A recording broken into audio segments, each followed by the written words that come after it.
Alhamdulillah, program Titian Barokah paket 8 gratis 1, paket ekonomis 12 hari plus taif. Jadi 8 orang yang berangkat gratis 1 orang. Paket ekonomis booking sekarang, 1 kamar isi 4 orang itu disebut quad, 1 kamar isi 3 orang disebut triple, dan 1 kamar isi 2 orang disebut double. Itu ada harga-harganya guys. Harga tersebut sudah termasuk tiket pesawat, tour leader, mutawif, handling airport, visa umroh, perlengkapan umroh, air zam-zam, city tour, Makkah dan Madinah, makan full board, dan lain-lain. Segera hubungi kita di nomor yang tercantum di sini. Segera hubungi kami agar dapat umroh yang barokah, aman dan terpercaya. Assalamualaikum warahmatullahi wabarakatuh. Bismillah walhamdulillah wassalatu wassalamu ala rasulillah wa ala alihi wa sahbihi wa mawalah. Terima kasih kepada para habaib, para alim ulama, para tokoh, para kiai yang pada kesempatan hari ini telah menghadiri haul 6 syuhada, sekaligus juga haul ibunda saya tercinta Syarifah Sidah binti Alwi Muhammad bin Zain Attas yang wafat pada tanggal 2 Desember tahun 2012, dan istri saya yaitu almarhumah Syarifah Fadlun binti Fadil bin Yahya yang wafat tanggal 16 Desember tahun yang lalu.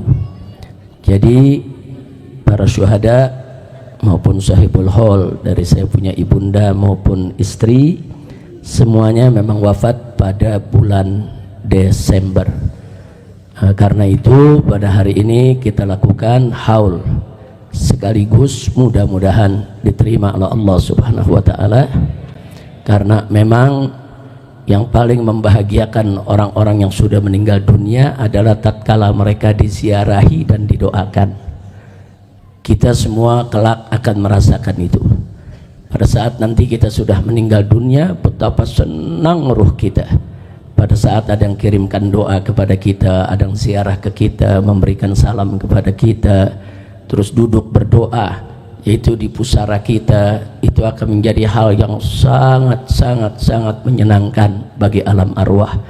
Mudah-mudahan insyaallah kita yang telah menyenangkan para arwah pada kesempatan hari ini, yang tadi juga kita sudah doakan untuk orang-orang tua kita, keluarga kita, guru kita yang telah mendahului kita, kelak kita semua juga akan disenangkan oleh Allah Subhanahu wa taala. Kemudian terima kasih juga kepada para penceramah tadi yang sudah menyampaikan ceramahnya, baik tentang syuhada maupun lainnya. Apakah itu tadi yang disampaikan oleh Kiai Haji Ahmad Sobri Lubis yang luar biasa mendorong kita untuk selalu menancapkan niat agar mendapatkan mati syahid dari Allah Subhanahu wa taala. Begitu juga kawan-kawan, yaitu Dr. Badruddin Subki, Dr. Fikri Bareno, kemudian juga ada Dr. Fadilah tadi yang juga sudah menyampaikan, ada Profesor Dr. Egi Sujana yang juga semua sudah menyampaikan mauidhahnya, tausiahnya yang luar biasa.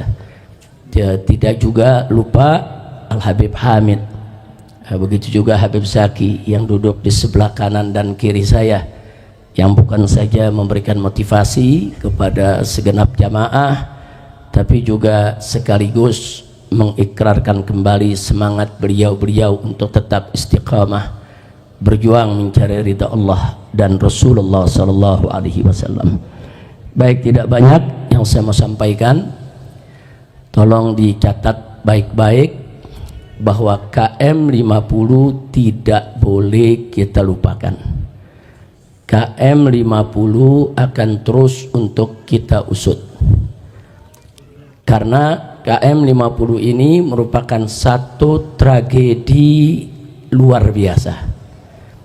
Saya sudah sampaikan pada saat terjadinya KM 50, kalau sekali KM 50 dibiarkan, maka akan terulang lagi KM 50 yang lain. Nah, buktinya sekarang kita lihat berapa banyak orang-orang yang dibunuh oleh polisi, tapi kemudian begitu siaran pers disiarkan, orang tersebut katanya melawan, bawa senjata, polisi terpaksa, Nah, akhirnya yang terjadi persis seperti KM 50. Sudah korbannya diculik, disiksa, dibunuh, difitnah. Dan itu terus terulang sampai peristiwa terakhir di Semarang, seorang anak SMK begitu juga. Dia tidak tawuran dibilang tawuran, tidak bawa senjata dibilang bawa senjata, dipamerkan senjata dalam siaran persnya. Nah, jadi lagi-lagi terulang, lagi-lagi terulang. Jadi warga masyarakat dibunuh terus difitnah. Nah, ini nggak boleh dibiarkan. Ini kenapa bisa terjadi lagi itu tadi. Karena KM 50 dibiarkan, akhirnya mereka menganggap ke depan ini bunuh orang tuh gampang kok. Gampang, habis bunuh fitnah selesai, habis bunuh salahkan selesai.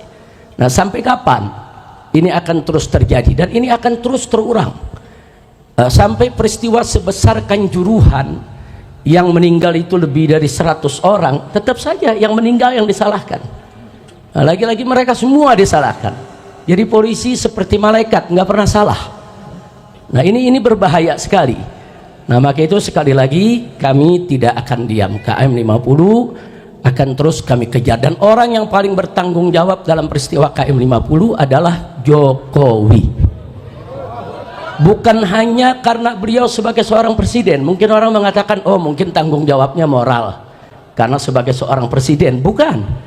Tapi kita dapatkan indikasi-indikasi keterlibatan Jokowi langsung atau tidak langsung, itu bisa dibaca dan itu akan kita beberkan kalau pengadilan HAM-nya digelar, ya ikhwan.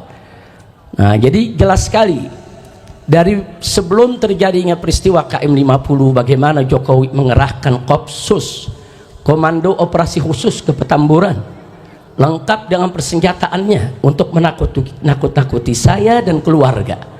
Itu sudah pengkondisian. Kemudian bagaimana seorang Pangdam Jaya sebelum kejadian menantang-nantang FPI di Monas dan mengancam-ngancam saya. Begitu juga bagaimana seorang Kapolri ketika itu, Idham Aziz, dengan Kapolda ketika itu luar biasa, mengancam dengan ancaman yang luar biasa sebelum terjadi peristiwa KM 50. Semua itu merupakan cipta kondisi seolah-olah saya dan FPI adalah orang yang kelompok berbahaya, sehingga kalau ke depan dibunuh ya nggak apa-apa, namanya juga orang berbahaya. Jadi dicipta kondisi dulu supaya masyarakat melihat FPI ini bahaya, Habib Rizik ini bahaya, Petamburan ini bahaya. Terus diciptakan kondisi dengan bantuan para buzzer yang luar biasa menyebar fitnahnya.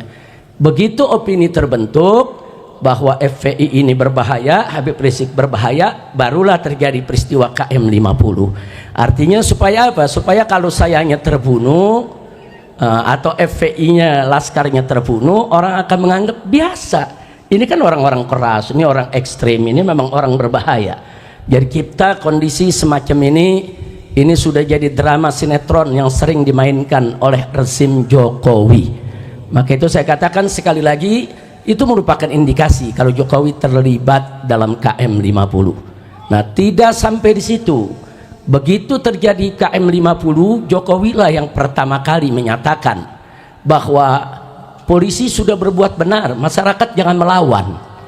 Belum ada investigasi, belum ada pemeriksaan, belum ada penelitian, tiba-tiba sudah membuat pernyataan kalau laskar di KM 50 itu yang salah.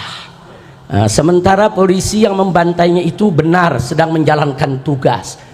Nggak layak presiden memberikan pernyataan semacam itu sebelum dilakukan pemeriksaan, kecuali kalau memang presidennya terlibat dan yang mengatur semua itu, pantas saja memberikan pernyataan seperti itu. Tidak sampai di situ, tatkala banyak masyarakat termasuk DPR meminta dibentuknya yaitu tim independen untuk investigasi KM 50, justru Jokowi yang menolak. Kenapa harus menolak? Kalau tidak terlibat, nggak usah ditolak. Mestinya investigasi itu dilakukan sejak awal kali kejadian. Nah, jadi di sini sekali lagi kalau saya katakan Jokowi adalah orang yang paling bertanggung jawab, bukan hanya karena Jokowi itu sebagai presiden, tapi ada indikasi-indikasi yang menunjukkan keterlibatannya.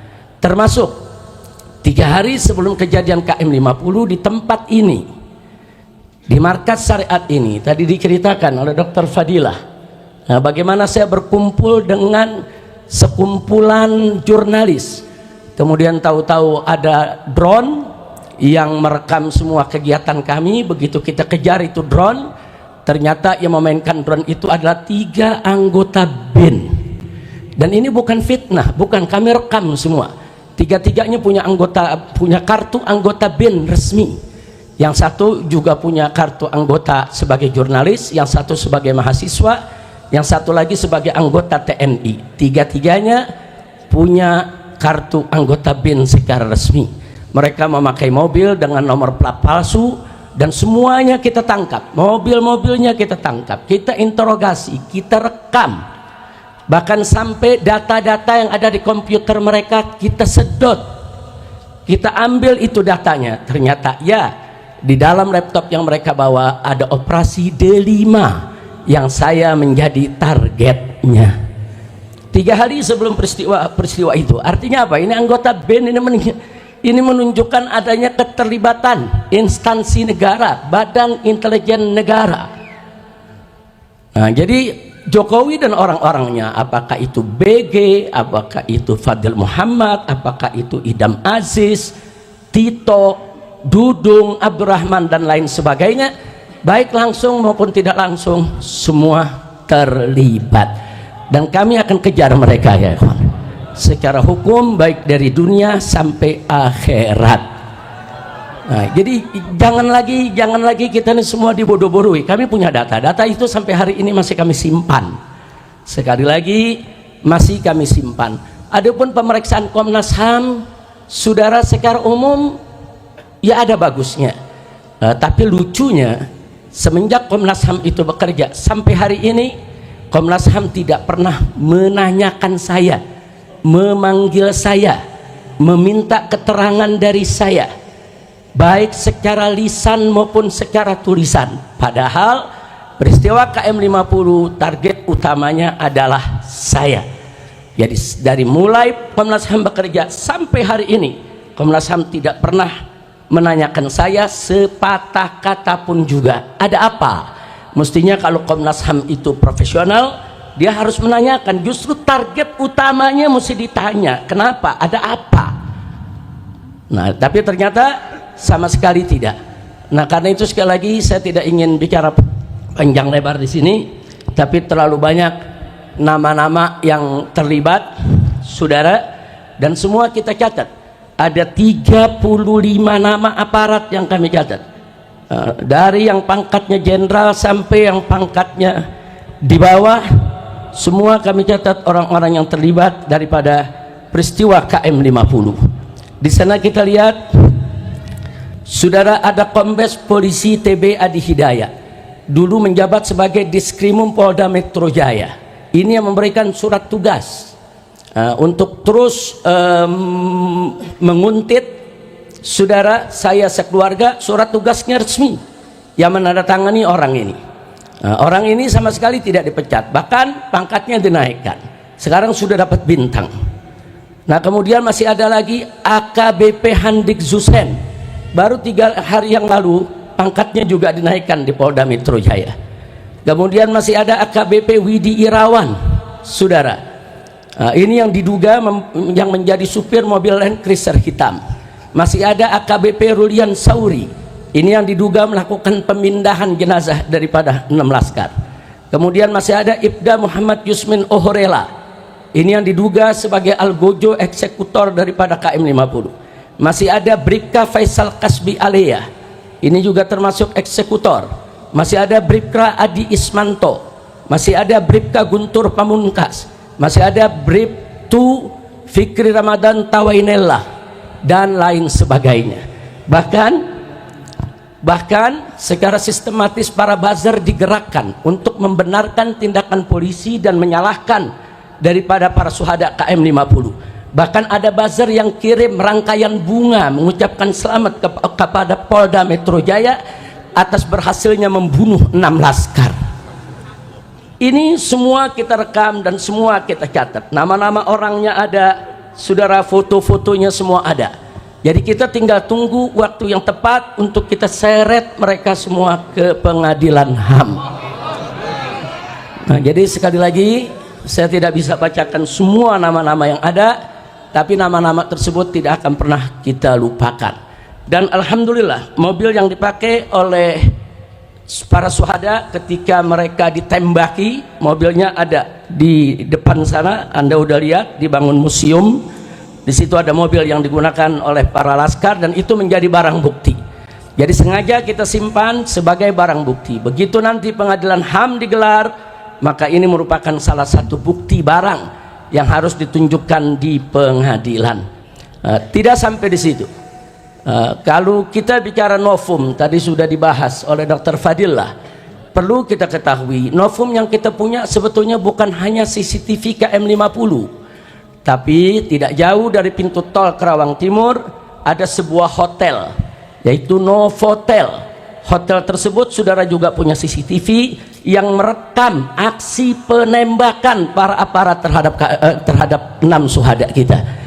Tapi hotel tersebut kemudian didatangi oleh para aparat dan CCTV-nya semua disita. Jadi CCTV milik hotel, CCTV milik KM50 semua adalah bukti kuat tentang terjadinya pembantaian. Tidak betul kalau laskar melawan, tidak betul ada peristiwa saling tembak menembak. Tapi insya Allah satu saat kita akan dapatkan semua CCTV tersebut untuk kita bisa seret semua yang ada. Dan subhanallah, Allah maha adil ya ikhwan. Allah maha adil. Ternyata tidak kurang dari 7 orang yang terlibat dalam pembantaian KM50 adalah anggota Satgasus Merah Putih Sambo. Resmi saudara masuk, termasuk yang tadi saya sebutkan namanya, yaitu Habib Yusen. Itu juga termasuk anggota Satgasnya Sambo dan dia adalah komandan daripada para pembantai KM50. Nah, jadi sekali lagi kami sudah dapat itu nama semua, kami sudah dapat berbagai macam keterangan yang tidak kami bisa sebutkan pada saat ini, tapi kami akan ungkap pada saatnya begitu digelar pengadilan HAM untuk KM50 insya Allah. Bahkan Sambo sendiri dengan Henry Kurniawan. Henry Kurniawan ini saat itu pangkatnya Irjen polisi keturunan Cina. Dia ditugaskan oleh Sambo sebagai ketua provos yang memeriksa kasus KM50. Tapi lucunya dia sebagai ketua provos tapi ikut siaran pers bersama Kapolda Metro Jaya dan bersama Dudung ikut-ikutan memamerkan senjata-senjata barang-barang bukti palsu saudara. Mestinya provos itu memeriksa, bukan provos itu malah ikut meloloskan barang-barang bukti palsu yang ada. Tapi akhirnya yang bersangkutan ketangkep terlibat dalam kasus Sambo. Dan di pengadilan dia ngaku bahwa CCTV KM50 dia yang sapu bersih semuanya. Dan Sambo pun dalam pengadilan saat ditanya oleh jaksa juga mengaku, ya dia terlibat untuk membersihkan CCTV yang ada di KM50. Jadi ini karamah syuhada. Allah bongkar ya kawan. Sambo dan pasukannya yang terlibat, mereka pikir saudara mereka akan bisa bersembunyi selamanya.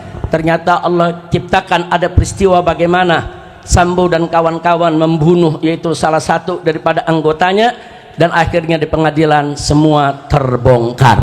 Nah, karena itu kepada Bapak Kapolri kita ingatkan sekali lagi janjinya di depan DPR MPR yang siap mengupas kembali kasus KM50 kalau ada novum baru. Novum barunya sudah ada Pak, tinggal Bapak mau proses atau tidak, itu saja. Nah, jadi jangan lagi beralasan novum baru, omong kosong. Bapak ketika itu sebagai kabak reskrim ketika kejadian, Kapolrinya adalah Bapak Idham Aziz. Bohong kalau Bapak tidak tahu CCTV 50 itu disingkirkan. Bohong kalau Kapolri itu tidak tahu kalau CCTV itu merupakan novum baru yang sampai hari ini belum pernah yaitu diajukan ke pengadilan. Jadi saya minta Pak Kapolri nggak usah main-main lah. Jangan main kucing-kucingan lagi Pak, jangan. Nanti ujung-ujungnya Bapak akan terlibat langsung ataupun tidak langsung di dalam menyembunyikan kejahatan daripada anak buah Bapak sendiri. Yang terakhir saudara, saya prihatin, saya sedih Karena kabinet yang dibentuk oleh Bapak Presiden Prabowo saat ini masih bau anyer darah KM 50. Karena orang-orang yang tadi saya sebutkan, saudara, sebagian ditarik ke kabinet, yaitu Pak Prabowo. Kita bisa lihat BG dijadikan Menko Polkam, masih ada Pak Tito di sana, masih ada Dudung, saudara. Nah, kok bisa orang-orang yang bermasalah ini ditarik untuk duduk di kabinet? Padahal kita berharap Pak Prabowo ini punya kabinet yang bersih, yang profesional, yang hebat, yang kuat, yang bekerja demi bangsa, rakyat. Kita dukung. Tapi ternyata, saudara, orang-orang bermasalah, orang-orang justru yang kita sedang kejar, dimasukkan dalam kabinetnya. Maka itu kita minta dengan hormat kepada Bapak Prabowo agar semua oknum yang ada di dalam kabinet Bapak, baik yang diduga kuat terlibat korupsi, atau terlibat judi online, atau terlibat pembantaian warga sipil, atau terlibat di dalam perusakan demokrasi di Indonesia, tolong diresafel, Pak. Tolong diberhentikan, tolong dibersihkan kabinet Bapak, agar seluruh bangsa Indonesia, para habaib dan kiai menjadi bulat untuk mendukung Bapak, bulat untuk menyokong Bapak, bulat untuk membantu Bapak memimpin Indonesia sehingga Indonesia bisa adil, makmur dan sejahtera. Amin ya rabbal alamin. Jadi PR kita masih panjang, belum selesai, karena orang-orang bermasalah di KM 50 masih punya jabatan. Kalau masih punya jabatan berarti masih dilindungi. Kalau masih dilindungi berarti tantangannya masih berat. Tapi nggak usah khawatir. Kita selama ini berjuang, khususnya para pengurus FPI dan laskar FPI, anggota FPI dimanapun berada, 1000 kali kita gagal, jatuh dalam perjuangan, 1001 kali kita akan bangun, bangkit kembali, melanjutkan perjuangan. Tidak ada kata putus asa dalam perjuangan kita. Setuju berjuang? Takbir. Sallu ala nabi. Nah, itu saja. Yang terakhir, akhirnya saya mau kabarkan kepada Dr. Fadila dan kawan-kawan, Dr. Egi dan semuanya, insya Allah dalam waktu dekat kita akan menggelar Munas KM 50. Munas KM 50 ini akan menghadirkan seluruh laskar. Ada 27 laskar waktu itu yang ikut di dalam peristiwa KM 50, yang 6 meninggal dunia, masih ada 21 orang, termasuk saksi-saksi yang ada di KM 50, warga-warga yang berdagang di sana, semua akan kita hadirkan. Nah, kita akan sharing informasi, karena FPI juga sudah mengumpulkan yaitu data-data yang sangat akurat, sangat lengkap lewat Munas KM 50 pertama tahun yang lalu. Tahun lalu kita sudah gelar Munas KM 50, kita akan gelar lagi.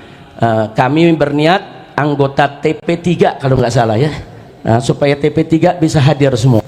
Kita akan sharing sekaligus kita menyusun langkah bagaimana supaya para penjahat ini, termasuk Jokowi dan kroni-kroninya, bisa kita kejar untuk kita jebloskan ke penjara. Bahkan kalau terbukti Jokowi terlibat secara langsung atau ada perintah, wajib dihukum mati. Takbir. Itu saja yang bisa saya sampaikan. Kita mohon kepada Allah berkat Al-Fatihah dikabul oleh Allah Subhanahu wa taala. Bismillahil Fatihah.